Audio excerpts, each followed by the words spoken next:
Terkait adanya dugaan penganiayaan terhadap anak oleh salah satu pemilik panti asuhan Fisabilillah Al-Amin, pemerintah Kota Palembang akan memanggil seluruh pemilik panti asuhan untuk diberikan arahan dan bimbingan sehingga kejadian ini tidak terulang kembali.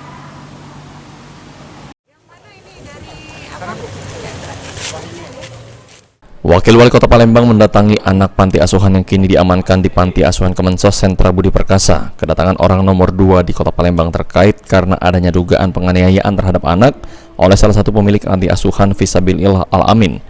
Fitrianti Agustinda melihat langsung kondisi anak panti dan menanyakan kronologis kejadian dengan dugaan kekerasan kepada anak panti, dan meminta kepada anak panti untuk sementara waktu tinggal di Panti Asuhan Kemensos Sentra Budi Perkasa ini. Untuk mengantisipasi kejadian ini tidak terulang lagi, pemerintah Kota Palembang juga akan memanggil seluruh pemilik panti asuhan untuk diberikan arahan dan bimbingan tidak melakukan kekerasan dan penganiayaan kepada anak. Untuk kita panggil semua panti, untuk kita berikan arahan, untuk kita berikan masukan dan bimbingan, jangan sampai musibah seperti ini kita alami kembali ya. Ada berapa panti? Ada berapa panti ya? 116. 116. Semuanya nanti akan diberikan pembinaan agar mereka tidak. Betul, karena kan rata-rata panti kan anak-anak semuanya isinya. Nah, jangan sampai kejadian terulang lagi.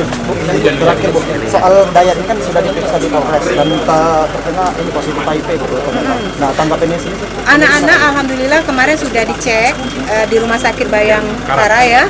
Alhamdulillah anak-anak 18 anak-anak yang memang di bawah pengasuhan itu semuanya aman, tidak ada mengalami dalam arti penularan HIV. Selain itu, terkait adanya salah satu pemilik panti asuhan positif HIV, seluruh anak panti sudah dilakukan pemeriksaan di Rumah Sakit Bayangkara dan dinyatakan anak-anak aman, tidak terjadi penularan HIV. Abidin Dirwanto, PAL TV.